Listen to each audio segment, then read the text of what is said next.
ایک وقت کی بات ہے، عرب کے ایک چھوٹے سے گاؤں میں احمد نام کا ایک لڑکا رہتا تھا۔ احمد اپنی ایمانداری، مہربانی اور محنت کی وجہ سے بہت مشہور تھا۔ احمد گاؤں میں اپنے والدین کے ساتھ رہتا تھا اور ان کے چھوٹے سے کھیت کا خیال رکھتا تھا، اور اپنے کھیت میں اگائی ہوئی سبزیوں کو وہ گاؤں کے بازار میں جا کر فروخت کرتا تھا۔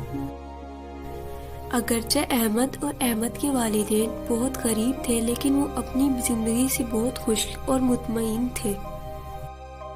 ایک دن جب احمد اپنے کھیتوں میں کام کر رہا تھا تو اسے ایک راستہ نظر آیا جو بہت سی جھاڑیوں کے پیچھے چھپا ہوا تھا۔ یہ راستہ اس نے پہلے کبھی نہیں دیکھا تھا۔ تجسس کے مارے احمد نے فیصلہ کیا کہ وہ اس راستے کی پیروی کرے گا اور پتہ لگائے گا آخر یہ راستہ جاتا کہاں کو ہے۔ کچھ دیر چلنے کے بعد احمد ایک جادوئی باغ میں جا پہنچا۔ یہ جادوئی باغ بہت سی عجیب و غریب پھولوں، پھلوں اور درختوں سے بھرا پڑا تھا، اور ایک جادوئی فوارہ جو اس باغ کے بیچوں بیچ لگا ہوا تھا۔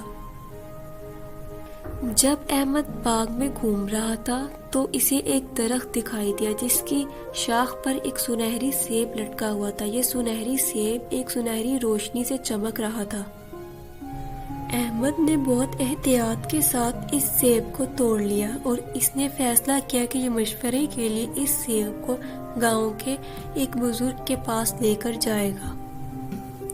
دانش مند بزرگ ایک بوڑھا آدمی جس کا نام حکیم تھا، اس نے بڑے غور سے سیب کا معائنہ کیا اور کہا، یہ سیب ایک جادوئی سیب ہے، اس میں بڑی دولت اور طاقت ہے، لیکن اسی صورت میں کہ صرف اسے دانش مندی اور بے غرضی سے استعمال کیا جائے۔ احمد اس سیب کو اپنے گھر لے گیا اور گھر لے جا کر اسے اپنے والدین کو دکھایا اور انہیں سارا قصہ سنایا۔ یہ سارا قصہ سن کر اس کے والدین بہت حیران ہوئے اور اس چیز پر بحث کرنے لگے کہ اس سیب کو کیسے استعمال کیا جائے، لیکن احمد نے عقل مند بزرگ کے کہے ہوئے الفاظ یاد کیے اور اس نے فیصلہ کیا وہ اس سیب کو اس وقت تک محفوظ رکھے گا جب تک اسے اس کا مقصد نہ مل جائے۔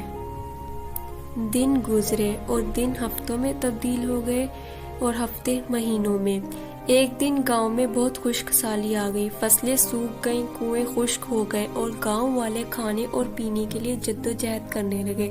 احمد کو معلوم تھا کہ اس کے پاس جو سنہری سیب ہے وہ اسے فروخت کر دے گا تو اس کے خاندان کے لیے کافی ہو جائے گا، لیکن اسے گاؤں والوں کا بھی احساس ہوا اور اس نے فیصلہ کیا۔ احمد نے اس سنہری سیب کو لے جا کر بازار میں فروخت کر دیا اور اس سے جو پیسے حاصل ہوئے اس نے اس سے بیج، کھانے پینے کا سامان خریدا اور گاؤں کی طرف روانہ ہو گیا۔ گاؤں جا کر اس نے یہ سارا سامان گاؤں والوں میں تقسیم کر دیا۔ احمد نے یہ سارا سامان گاؤں والوں میں تقسیم کر دیا، یہ یقینی بناتے ہوئے کہ ہر ایک کے پاس کھانے کے لیے کھانا اور اپنی اگلی فصل اگانے کے لیے بیج ہوں۔ احمد کے اس بے غرض عمل نے گاؤں والوں میں دوبارہ خوشیوں کا ماحول بنا دیا۔ دن گزرے اور دن گزرنے کے ساتھ ساتھ گاؤں والوں نے اپنی مضبوط اور صحت مند فصلیں اگائیں اور گاؤں والوں نے احمد کی اس سخاوت اور مہربانی کا بہت زیادہ شکریہ ادا کیا اور اسے بہت سی دعائیں دی۔ جب اس بات کا پتہ اس بزرگ کو چلا تو اس بزرگ نے بھی احمد کی کافی تعریف کی۔ ایک دن جب احمد گاؤں میں چل رہا تھا تو اس کے پاس ایک بوڑھی عورت آئی اور اس سے کہنے لگی کہ میں نے تمہارے اس بے غرض عمل کے بارے میں بہت سنا ہے اور میں ذاتی طور پر تمہارا شکریہ ادا کرنا چاہتی ہوں، اور میں تمہاری بہت تعریف کرتی ہوں، تمہاری سخاوت کی اور تمہاری اس مہربانی کی جو تم نے گاؤں والوں کے اوپر کی ہے۔ یہ الفاظ کہنے کے بعد وہ بوڑھی عورت ایک بہت ہی زیادہ خوبصورت پری میں تبدیل ہو گئی اور کہنے لگی کہ میں نے ہی وہ سیب اس جادوئی باغ میں رکھا تھا، یہ دیکھنے کے لیے کہ اگر کوئی انسان اس سیب کو پاتا ہے تو وہ اسے کس طرح سے استعمال کرتا ہے۔ تمہارے اس بے غرض عمل نے تمہارے گاؤں والوں کو خوشیاں بخشی ہیں اور تم نے اس بات کا ثبوت دیا ہے کہ تم ایک بہت ہی نیک دل انسان ہو۔ اس کے بدلے میں تمہاری ایک خواہش پوری کروں گی، تم مانگو کوئی بھی ایک خواہش، وہ میں آج تمہاری پوری کروں گی۔ احمد نے کچھ لمحے سوچا اور پھر جواب دیا، میں اپنے گاؤں کے لیے مسلسل خوشیوں کی خواہش کرتا ہوں۔ میرے گاؤں کی زمین ہمیشہ زرخیز رہے، کبھی بھی سوکھے نہ، اور میرے گاؤں کے لوگ ہمیشہ سخاوت اور مہربانی سے بھرے رہے۔ یہ خواہش سن کر پری مسکرائی اور کہنے لگی، تم بہت ہی زیادہ نیک دل انسان ہو۔ جاؤ، میں نے یہ تمہاری خواہش پوری کی۔ تمہارے گاؤں کی زمین ہمیشہ زرخیز رہے گی اور لوگوں میں ہمیشہ سخاوت اور مہربانی رہے گی۔